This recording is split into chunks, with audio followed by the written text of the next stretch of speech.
going live on multiple platforms. What is up, everybody? As always, joined by my co-host Crypto Crier. We have a What's lot. up? What's up, man? We have a lot to go over today. As you can tell by the biggest topic we have up there. This app generated $60 million in fees, and just recently, over the weekend, they're peacing out. They're gone. And actually, we saw another project do this over the weekend too that a lot of you are very familiar with. So we're going to move on to this in just a few minutes. We're also going to talk about Vista, PopCap movement, CPI, Doodles Premiere, all kinds of stuff in this video. So definitely stay tuned, stay strapped. We're going to catch you up on everything you might have missed over the weekend and everything to look forward to this week. And with all that being said, I'm going to pass it to Crier for the market report. What's up? Let me get this stream fired up. We'll get it rolling. So, pretty, not very busy weekend. Pretty dead out there. Last week we had the wick all the way down to 52 right here, 52,455. The ended the weekly at 54,64, and right now we're at 56,186. I still think we're gonna stay inside this range of this previous candle here, which is around 59.60 until after the I currently 18th. can't see your screen share. 1 second. All right, Is cool. that on my end or your end? I saw it earlier.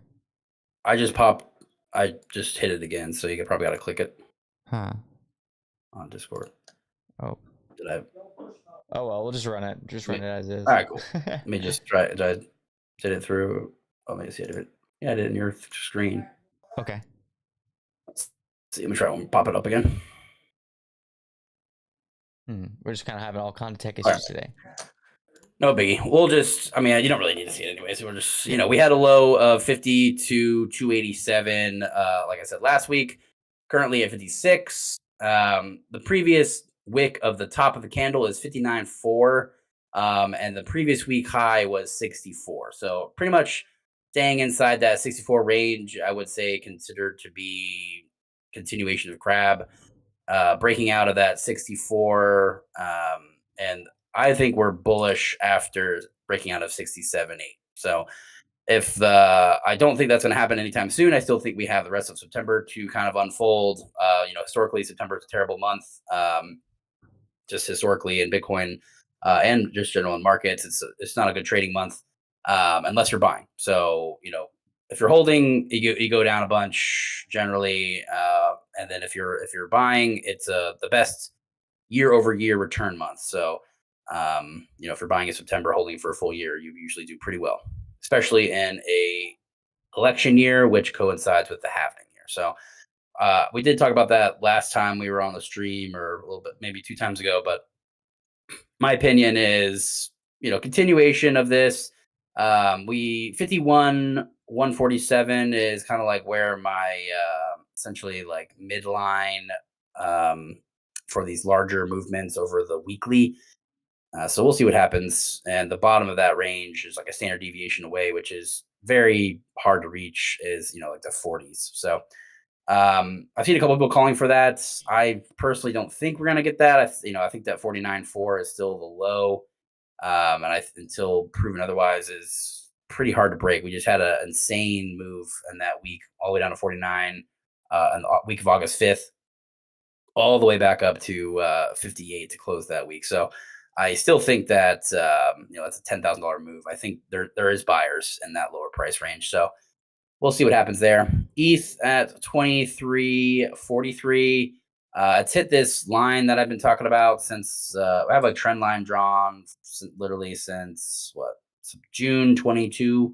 This is on the weekly chart. So again, I've moved a lot more to the larger weekly charts just to see, when you're working around lower end, right? Like we've already hit the higher end, we've gone back to lower end again. When you're working with the breakpoints or support resistant lines, usually wider and longer viewpoints are better, just to get a bigger picture, get off like the 2 minute chart that a lot of people stay on all the time. So yeah, my opinion, we're getting pretty close to the bottom area of this trend line that's been holding for essentially 2 years. If it goes under that, there's a line at like 18. 1802 for me. So I don't think we're going to go into this line personally. It's hit twice the August 5th week, and now it tapped it again, but again, it kind of retraced back up. Holding above like the 2100 essentially keeps us above that line. So still think it's going to go play pretty well. We have ETH Bitcoin ratio at 0.041. I've been talking about this for a super long time. Under 0.045 is, I would say, is going to end up being a good trade. Right now, it's at 0.041. We did have this last cycle in the 2021s where we had this, that would essentially put us in, 2025, if you're looking historically, right? So we had this like really low bottom. It went all the way down to like 0.03, which, is essentially 0.01 away, which doesn't really take too much. I think the reason that this graph stays pretty close together is just because the prices of Bitcoin and ETH are usually pretty correlated. So we see. I think we can. I don't think it's impossible for us to hit that lower end. Probably get front run a little bit, like a 0.03233, but I do think that Bitcoin will lead recovery and ETH lag, which is what we see pretty much every time ETH kind of constantly gets slammed over and over, and then all of a sudden it starts playing catch up. We will see. I know that ETH just general is all-time low vibes. People are definitely hating on it. But I mean, it is understandable because a lot of people are using stuff like Solana a lot more. So we'll see that. But again, leader of the three, we've seen Solana dip all the way down to 120, back to 132. Best price action off the bottom for both Bitcoin and ETH. I do think that 109 in our August is probably going to hold up pretty well here. Every time we get to that 120s, it's a buy big time. We can see it on every time it gets there. The candle recovery is pretty large. So this is the third, or last week, the high was 136 and the low was 120. So it was a very tiny candle. The previous week high was 161 all the way down to 128. So that was a big, large red candle. And again, a couple weeks ago in end of July, we had a large, big red candle. So I think those on the technical term, bears are in control. Anytime we get push up, the bears have the larger candles and they push it down faster. So we're not seeing any strength from the bull side of it, right? We're at 133 and 120 to 133 on a larger scale isn't that high, but I think it could push back into the 120s again. I hit by orders at 132, 124, and I have another one at 109 for pretty much last 8,000. If that hits, I think my average will be around 123.80.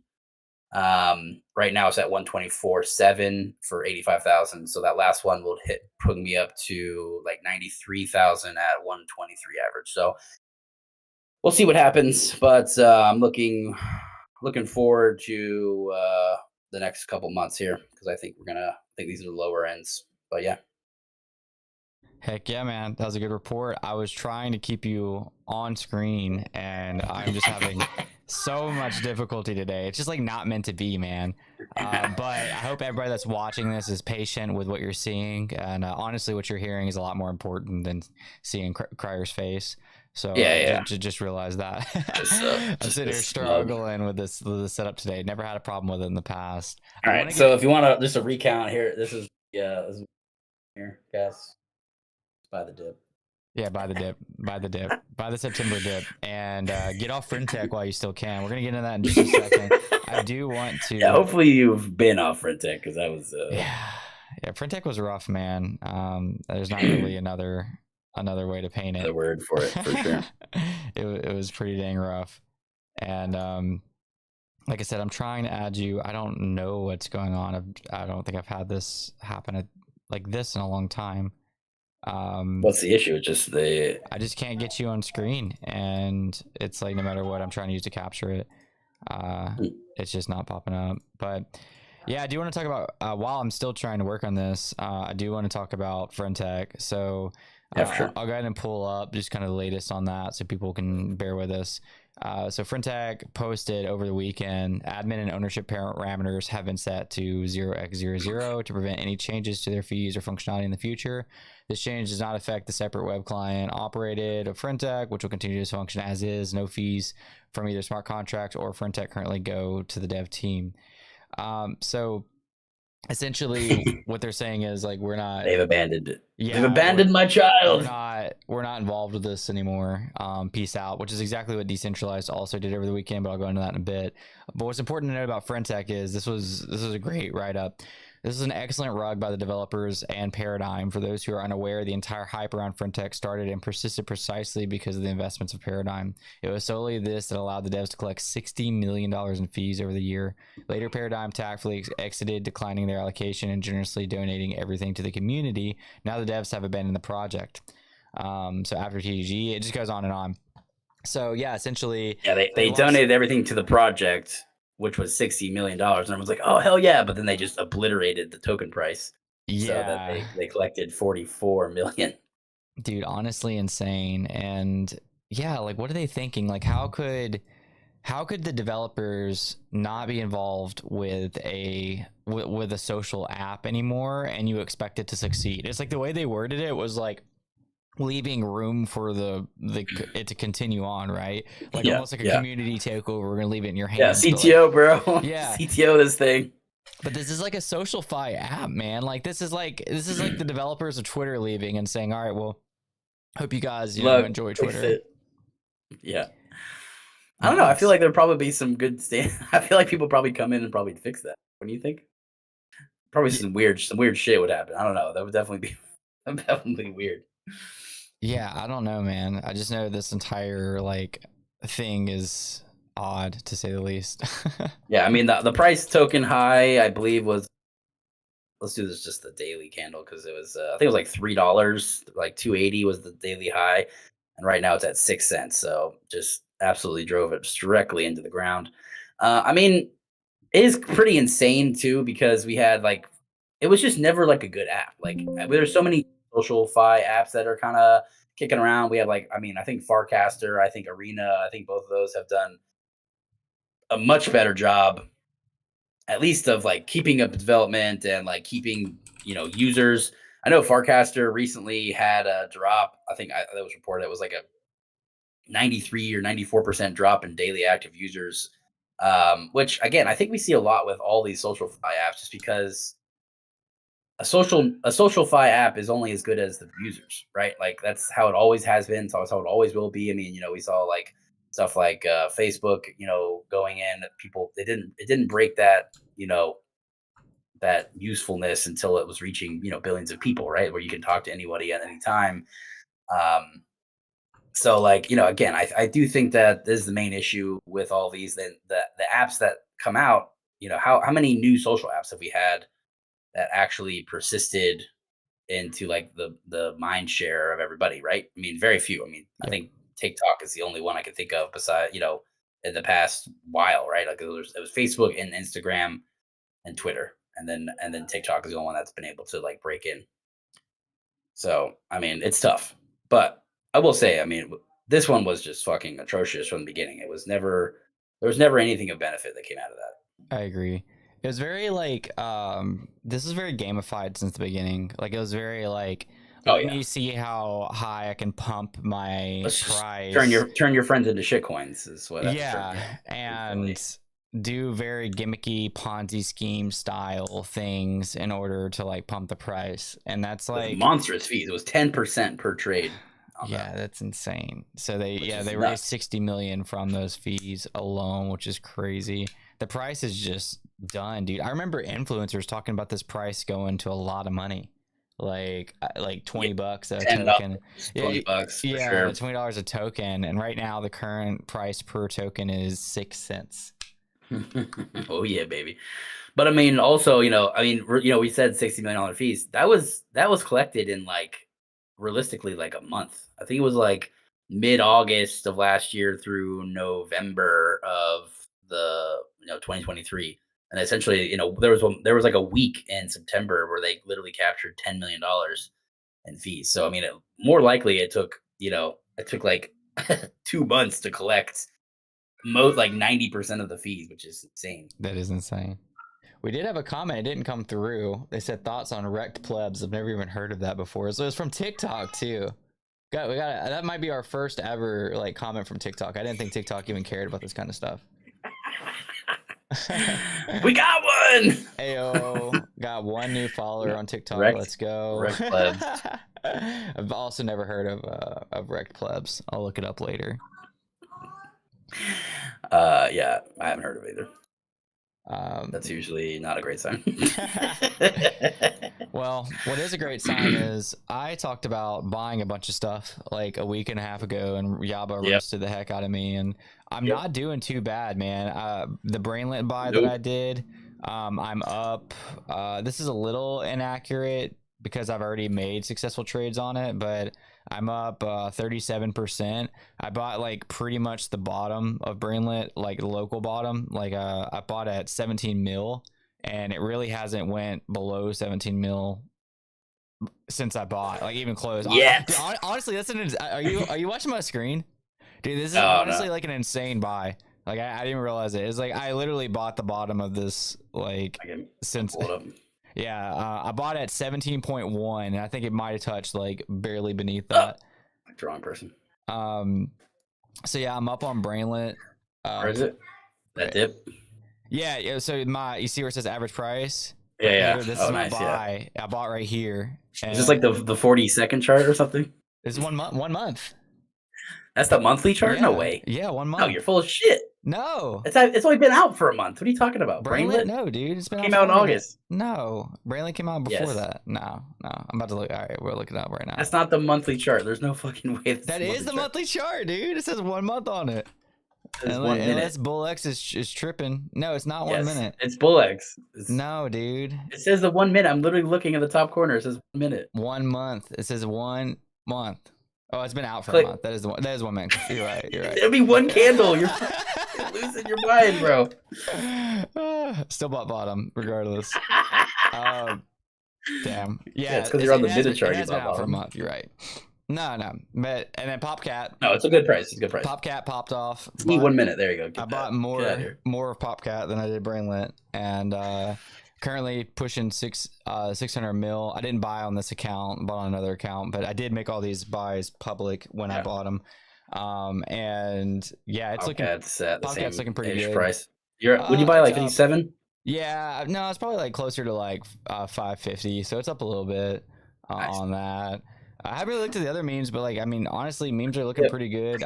Like as far as how this weekend looked, I thought, dude, this weekend, I don't know if you were like in the mountains and stuff. I saw your post, but like people were like doomsday this weekend, like it's over. People are doomsday every. We're going to like 38K, like Bitcoin or whatever, and that's when you know to buy because all these idiots. Yeah, dude, it was bad. Like I even had to like question my own like. And when Yaba starts questioning his like existence, that's when you buy.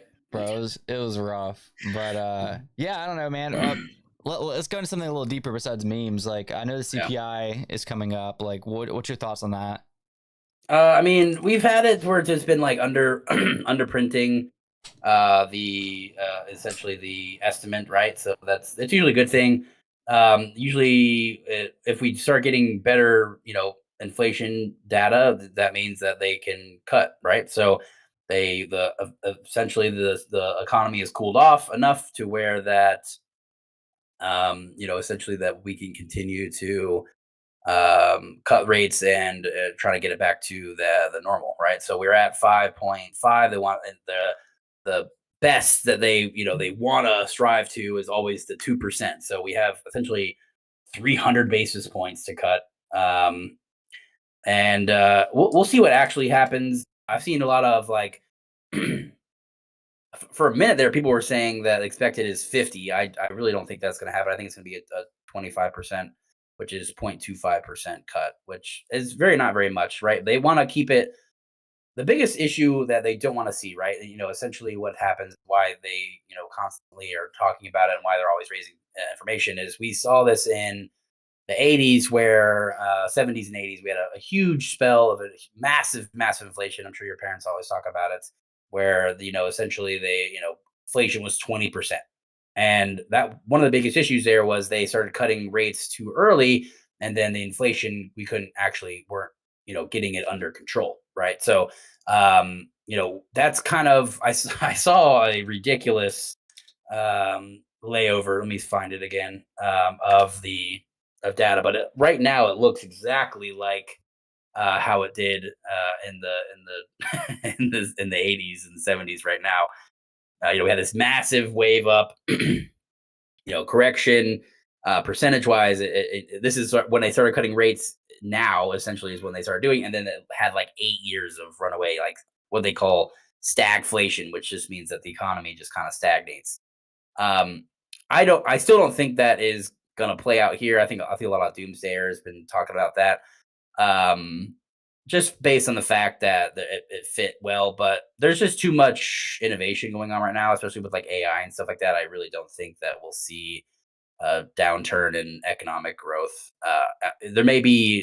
There has been pretty decent numbers on the jobs as well. So I do think that we are actually kind of bringing it in to home, right? So we'll see what actually comes out, but I think that see a decent number. And then again, if that is the case, I still think either way, I think they're still going to cut 25%, and that is on the 18th. So we will see what happens. The CPI data releases on the 11th at 8:30 a.m. And I think the expected is zero point 0.2 rise, I believe. So, Okay. Yeah. So if you want to we'll see. update on that, then you have to interact with this video so that we know to go live again and update you guys. What is that on the 11th? You said 8:30 a.m. 11th, 8:30 in the morning. Yeah. So early, nice and early one. Yeah. I think all CPI is it's just like a data essentially. They don't There's no like really announcements or anything. Just like, oh, here it is. Um, but right now I think it was 2.9% over the last 12 months, and they're essentially saying they want to keep it under that 3%. He's literally been saying 2% is the goal, but forever that now they move the goalpost to 3, so that your money is just continually more and more worthless over year. Instead of 2%, they want to That's do fun. 3%, which Well, is bullish for Bitcoin. So last question on all the macro stuff, and then I want to move into like some events that happened over the weekend that were cool and exciting, especially for certain people. But before we go into that, I have this tweet pulled up from Wendy. She's like kind of joking, but like she says the USA is in a recession, and she said the numbers are BS. And somebody like satirically commented like, what do you mean inflation's at an all-time low? Interest rates are the best they've ever been. The stock market is booming, which the stock market is kind of booming. Employment is the highest it's ever been. The border is secure. What do you think like we are like kind of in a recession right now, or like do you think we're going to go into one in the next like year or two? I mean, I think what she's saying is pretty. I mean, if you compare again, most people are looking on this like crazy short term thing, right? This very very short term scale. But if you have looked over, I mean, literally since 2020, the price of Bitcoin was $3,200 of the low, and now it's at $60,000. And I think that is it does show what inflation does, right? That's a 4-year period where something went 20x, because not because the value of Bitcoin went up that much. I think it's just because the price of the dollar just went down so much, right? And that's what I feel like. I still feel like the Americans are the hardest to explain inflation to, right? We've always known pretty much economic success. We have the de facto currency of the world. We have a hegemony on it.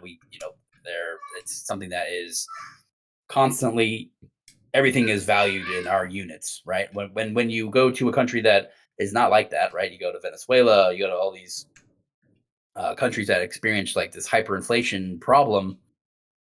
They have to go to dollars. They have to find a way to make it and get dollars. So, again, I think it's, even though that is what is happening, and still everyone else is worse off than us, I still feel that, again, a 4-year period of 20x on a commodity is nuts. And everyone just says, "Oh, everything's so expensive now," and that's just not the case. It's just everything is our money was just so valued so much in a short period of time that this is what happens. Right? Yep. People are blaming like supermarkets for price gouging and stuff like that on TV now, and it's like their margin. I looked at some of the stuff, and I think it was like I can't remember which company they were complaining about, but their margins a year ago were like 2.3%, and then their margins this year were like 1.7% profit. Like there is no wiggle room because the price of the product went up to make. Like now they have to spend more money to make these the products. So Yeah. there isn't that much wiggle room. I mean, maybe the producers there is that wiggle room of the product, but the middleman sellers there isn't because everything went up, right? So so again, I do think that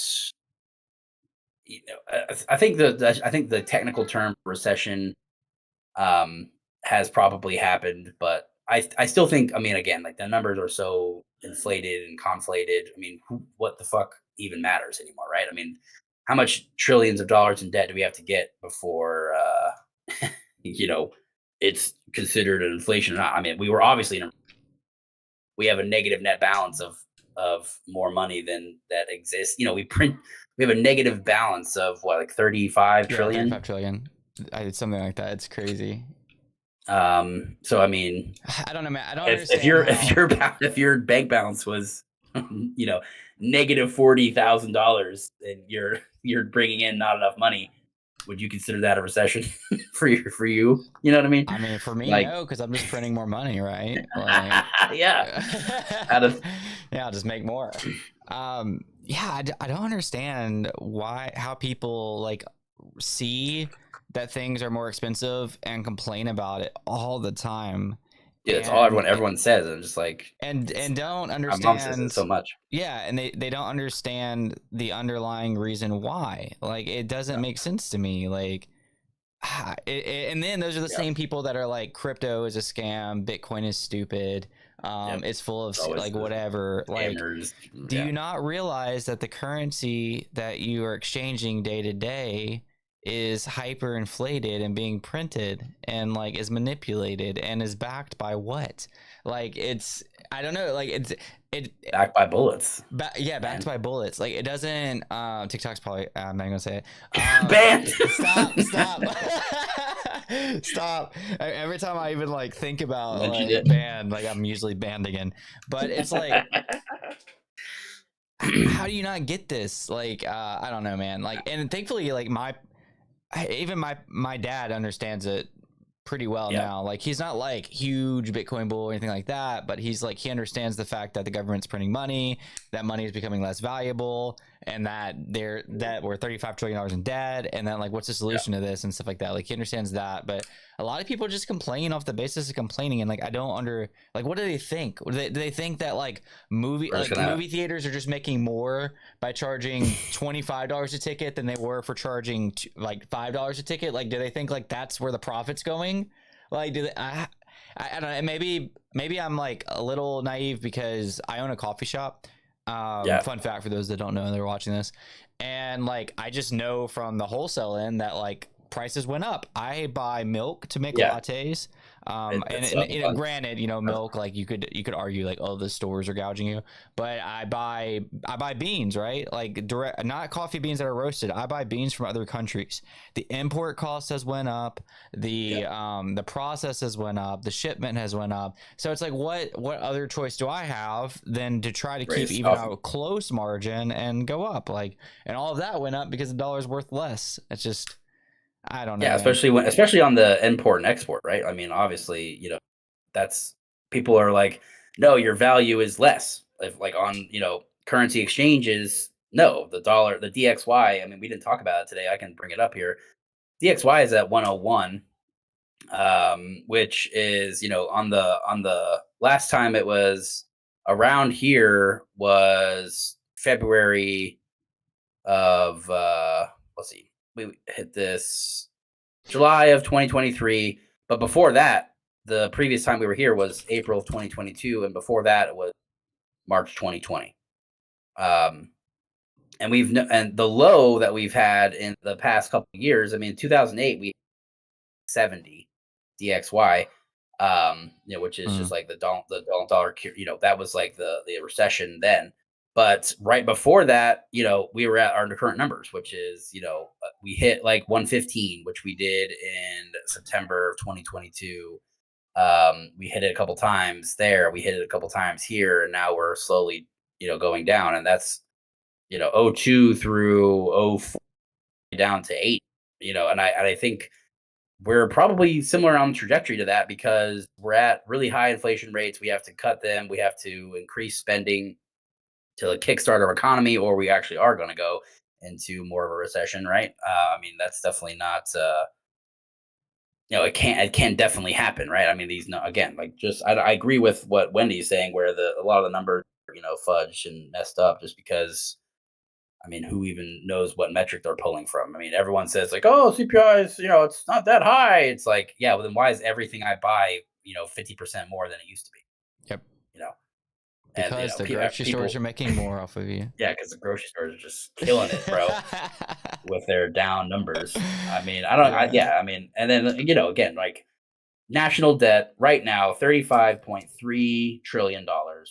That's $104,000 per citizen, right? So just fork over your check to the bank, to the government real quick, and per taxpayer, that's 269,000, right? So I'm sure we all have that in our banks. We can just go, toss that over to the government real quick, so we can even out our balance. But you know what I'm saying? I mean, it's like credit card debt's all time high. Everything's at all time. Like, but like not in the negativity. Like, not in the good way. Negativity. Yeah. So it's definitely, and again, like our right now we spend 1.8, defense is $924 billion, and our interest on their current debt of 35 trillion is 939 billion. Or sorry, trillion. So it just like keep no, that's three. Yeah, three count. Yeah, so $939 billion annually, which is more than what we spend on defending America, which is the biggest budget of defense by I think 40x every other country. So pretty insane, Yeah. And our GDP is getting, that was one of our nice things. Dig our out of this, where our debt to GDP ratio is now 136%, which is getting higher and higher and higher. I think we were at like 110. Now we're at, then a year later we're at 120. Now we're at 136. And it's just a slippery slope of, when do we end up like Japan, who's at like 350% of their spending versus GDP? What happens to them? The yen's dying. They're constantly buying US dollars to like inflate their strength, essentially. And you see what happens there when more people buy the US dollar to strengthen their own economy, then it weakens our money because they're buying it with worthless fake money. Yep. Which is just, it's just all a big, that's why you buy Bitcoin, guys. That's why you buy Bitcoin. Speaking of which, we had a video kind of pop off on YouTube Shorts. Pop it. Whoops. Yeah, 318 likes, like 10,000 views. Basically just talking about, Bitcoiners or Bitcoin like holdings. And we had some very interesting comments, man. I doubt they're watching right now, but I've been just losing sleep over these mean comments all week. Oh yeah. So now's my opportunity to or some of the comments I want to see. I'm trying to pop them up. All right, there we go. Here we go. Oh, dang it. I just had it and it okay, let's go right. What the heck? YouTube's kind of weird sometimes, man, on shorts. So let's, here we go. So we have some of them. I can't even read some of these because, TikTok, but, congrats on the, not straight channel. So that was fun. Not straight. Did these Killing it. What a did great these comment. numbers include? Okay, this is actually a real question, legitimate question. I'm gonna go back to that one in a bit. Bitcoin has zero use besides money laundering. That was a good one. Yeah, that's true. And then somebody else commented. Well, I had to respond. I said, "Bro knows nothing about finance," and somebody else like I don't know popped off on me, and he deleted his comments. And then somebody else deleted their comments. Theirs was really good too. Somebody said that's not what it means in response to the fact that 73% of Bitcoiners won't sell. Somebody else said when people don't sell, number goes down, and I feel number like goes it's down just people fast. that 6 comment thread is just you Yo, saying chill. bro over and over. They delete. They did. It's just like 3 people saying bro. Like, They ooh, deleted their comments on it. That's why it looks like this. Because gotcha. I sent All them right. back home, man. You win an So, argument. You when win they an deleting. argument when they delete their comments, right? Like I'm gonna Yeah. cut that part out of today's video where I was debating you on which chart I was looking at. Yeah, But yeah, it's exactly. just gonna This be guy. it's just gonna be you talking about talking about the charts. We got Thiago Cyprian from Uh, YouTube entering the chat. He's saying LOL, probably laughing at these comments.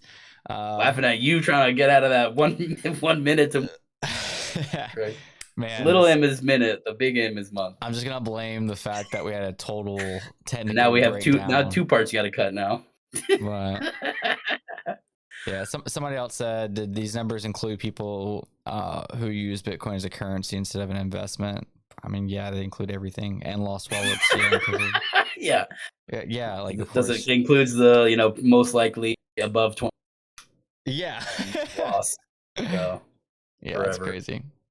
But yeah, shout out to all you guys who took time out of your life to leave a comment, positive or negative. It keeps us Yeah. going out here. And we Always couldn't be negative, here right? without you, Ian and Sobsky and Squid and Cringehead and Matthew spelled wrong. Yeah. Definitely tune in for the next short that pops off on your feed this week because you Do commented, it. so you're going to see more of it. Yeah. We're going to end a little early today because you got stuff to do, but I do want to talk about there's a couple more topics. I want to hit the biggest one, which is the Doodle, not the biggest one, but this is just like a fun thing. The Doodles premiere. Yeah. As a Doodles maxi yourself, Yeah, for which sure. for those that are watching, like what is Doodles? Doodles was a digital collectible, that basically got its following off of digital collectibles, These and things now over no here. longer wants to be in the digital collectible space. But they are doing cool movie stuff. So you want to talk about Yeah. it? I mean, yeah, they had the premiere of their short animated film in Toronto, the Toronto International Film Festival. Seemed to have like pretty good feedback. I mean, all the people that went seemed to really enjoy it. Um, I do like the way that they're kind of doing they've had this constant thing where we're always complaining that there's never connection to the community, and that's like the biggest problem they have. Like if they had done it a little bit more just connected to the community and been more less opaque about what they're doing, I think we would have be in a different position than we are right now. But yeah, I do think that overall had great turnouts of people. I feel like a lot of people that are pretty bullish on what they saw. We've seen some. I think they're just going to continue to keep kind of delivering stuff. And they've had a couple songs come out. They have Doodle Records, which is again they hired Hogan from Billboard. They have a lot of again. The biggest. I mean, that's always been about Burnt Toast art, and he has incredible art design, and I think it's like that good mix of just a little bit sarcastic, but just a little bit family friendly still. So I do think that there was going to be some either shows or stuff coming down the pipeline after this movie. We shall see, but looked like it got pretty good reviews. I don't know when we can actually watch it. I don't want to give my opinion really until I watch it. But they've released 2 music videos. The music videos were always really cool, well done. I thought on the music video side. I personally don't really care for the one of the songs of the Not in the Store. It's just not my style of music. But I do like the other one with the Little Wayne song that it's got some pretty good stuff on there. But again, we'll see what actually happens. gets feedback. But I do like the idea they're going with. I did go to their like camp store thing a while back, which was kind of like a little. If you've ever been to a camp store, it's like focused for kids, and it's like a little bit of like a magical experience. You get to go do something that most of the time it's like Disney characters and IP that you're interacting with. But they did the Doodles one. My kids loved it; they had a great time. So they're doing like plushies and stuff like that. I saw with this release. We'll see what actually comes of it. But yeah, I mean, I still think that um, they've done correct things. They've actually brought IP to a viewable mass. And music is usually one of the fastest ways to like catch on to I don't know, like the culture, right? Like, I mean, a new song can pop in and be like, "Oh shit, this is awesome! Check it out." And I don't think that's happened yet, but I do think it can happen in the future. I think their ideas as a business are pretty cool, right? Because I think what they're trying to do is their product line is backed by digital collectibles. If you're making a new music video as artist, come in, have the music video designed with him, and then you can release to our holders uh, ahead of time. And this drives up revenue, in the first 3 days before your music video comes out to YouTube and every other platform streaming.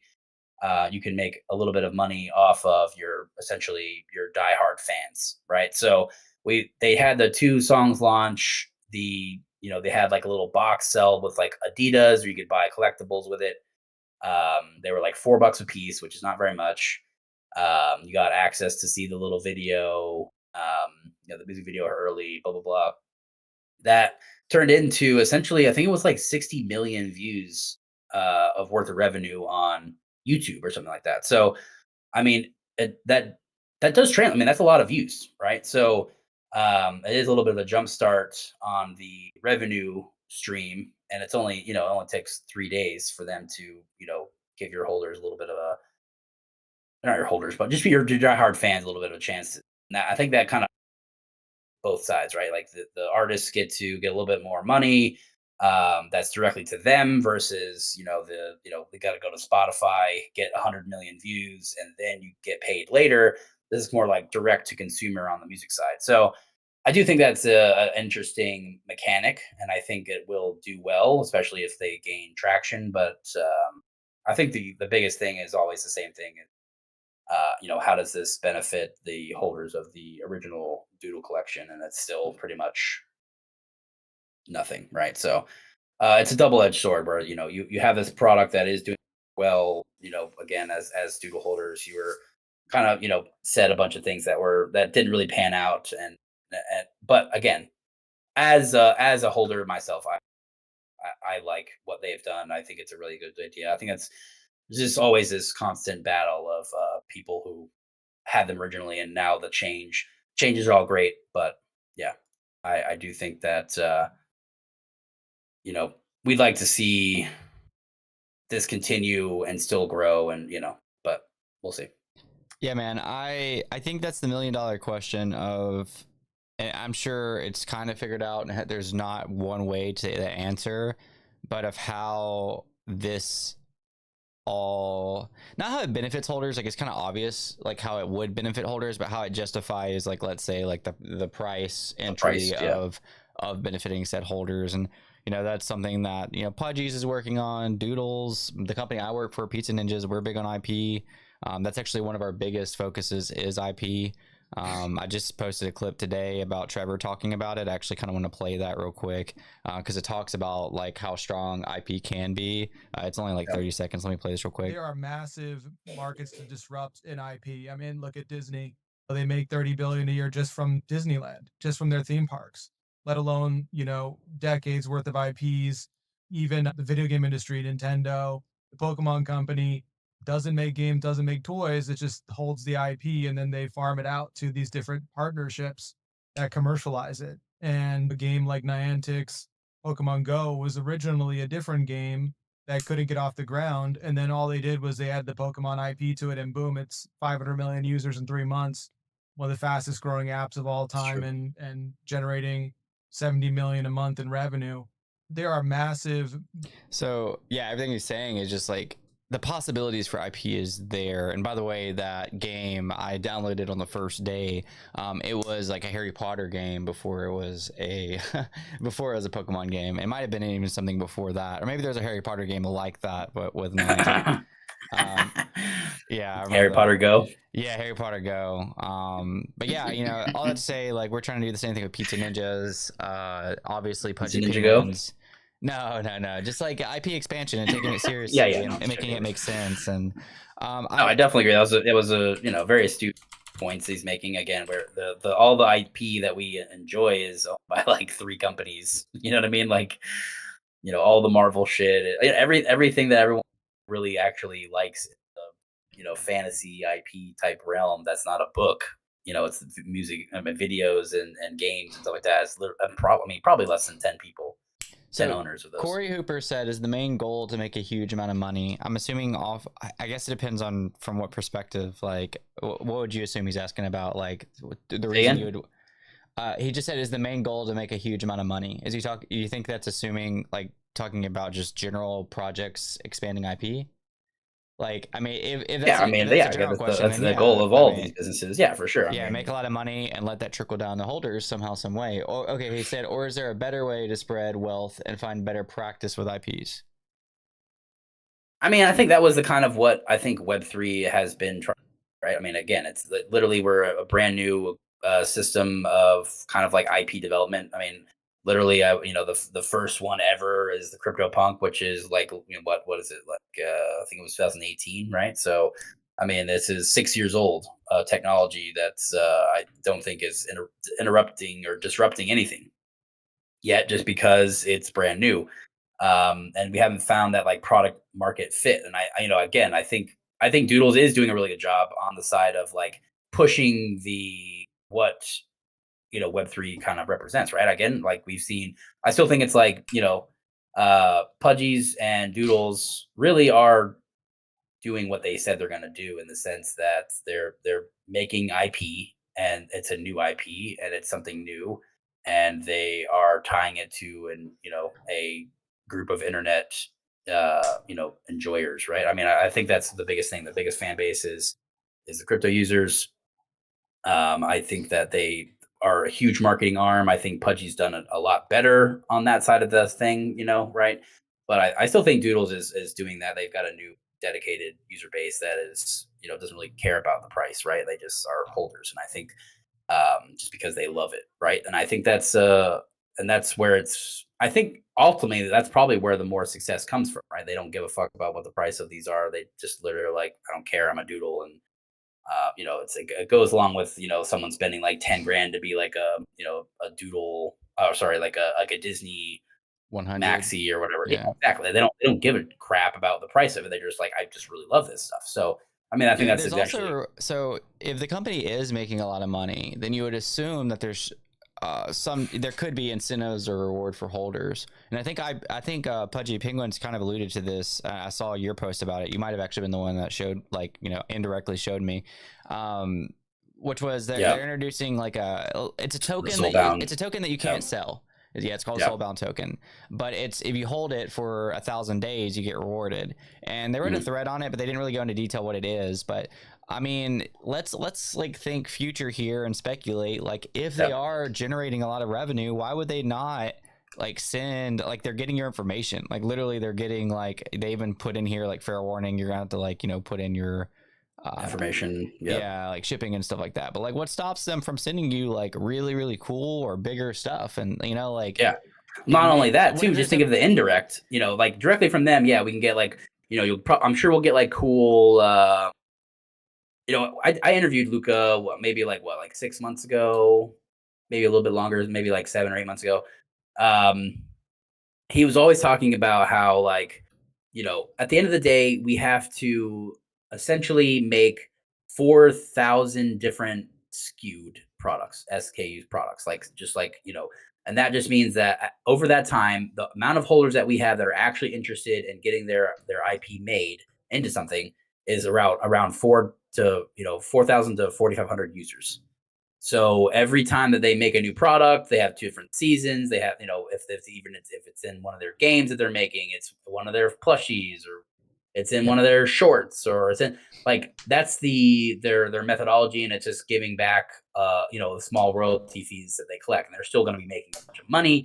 They're still going to be, but again, it just has a little bit of a kickback on someone who's essentially like passive holder of the IP rights, which is pretty cool on a micro scale, right? Because we just said that was about, with what Trevor just said, right? We have these massive companies, they just sit there with IP, they hire out companies to do things, and then falls down the pipeline, they're making a bunch of money, but the other people are doing most of the work because the IP is what brought them there to begin with. So just how they had Niantic with their unsuccessful games, slap Pokemon in it, and it's the biggest game ever. So again, I think that's an interesting thing, and I think it plays out on a micro level because we're individuals. We don't need $70 million a month. We need what if it was like $1,000 a month? That would be a huge windfall to people. That'd be amazing, right? Yeah. So I mean, I really don't think it'll be that much. What if it was like an extra $2? That's your problem. An extra anything would be awesome. Exactly, and it's something that you enjoy holding. You like positive cycle that happens, and you're giving back a little. And I think at the end of the day, the biggest issue with all of these things, are we a security or not? Right? That's literally where OpenSea is getting sued by the SEC. We don't know yet, but they have will notice going on. We have, I think there is the guy who did A Song a Day is suing the SEC for clarity, which I thought was pretty cool. But we're in this gray area that we don't know, right? I mean, are Pokemon cards a security because people can benefit and sell them for a higher price at later times? That's what you're saying if NFTs are a security. So, if they have to do something and get it right, because if we aren't, then they can make security type offerings, but you just have to apply for it, right? I mean, that's the biggest thing too, is people are operating this gray area, and it's at the end of the day, it's fucking great. We are security. We now are registered with the SEC. You can buy our token and it's a security. Just literally make it that way so that we can, be a stock or whatever. I still think that a lot, especially on the NFTs, it is just a product that you're selling. Essentially we just kickstarted stuff with crypto. Yep. And we believe in a product, and that's why we bought it originally. It got bastardized into just massively trading stuff and huge overhang, and then they all went down 90%. And now if you believe in them, you're buying them. Right. So, that's what's panning out. And I just really think that, again, I think there will be a couple of products born out of the Web3 space that will actually do really well. And those were where I'm placing my bets. But again, I think it really boils down to just the fact of they have a big user base. They are making a product and still have a good vision, and the leadership is good. People resonate with it, and it's something that's novel, and we'll see where it goes. Right? None of these are a huge success. It's all just a big experiment at this point. So. Well said, sir. So we went over a lot today. We went over the social app that collected 60 million. If you missed that, you can go back to the beginning of the video where we had some technical struggles. We went over IP a lot, and we went over CPI, a lot of macro stuff. Definitely go give it a watch if you're just now tuning in. No matter what platform you're tuning into, please leave a like. It really helps us a lot, boosts us through the algorithms, motivates this entire production to be more consistent. But we do go live at least once a week, sometimes multiple times a week, to kind of catch you guys up on all the big things that are happening. Just to kind of give an update, we did get 78 viewers on TikTok, and it says 31 likes. That's crazy if that's true. It's always hard to tell metrics, but if that's true, that's 50% like rate, which is insane. And that's the most viewers we've ever gotten on TikTok by a lot. On the numbies on Twitter, because usually we get banned, right? Yeah, usually we're not welcome. But on Twitter, or now X, it kind of does concurrent, but it says like over 100. So people that tuned in. They got some on YouTube. So no matter what platform you're watching in, we appreciate you tuning in, especially those of you that left a comment to join into the conversation. Again, like, share, do all those social media things that I have to ask about, just to be able to promote this content to the algos. And I appreciate you guys all for tuning in. Crier and myself are both fathers. He has a father duty to get to. Probably is that this weekend or is that today? That's today. It's this week, yes. This okay. whole week is we're got to go do the dad stuff. So dadding it up. Yeah, dad week. Dadding it up. So with all that being Solo said, week.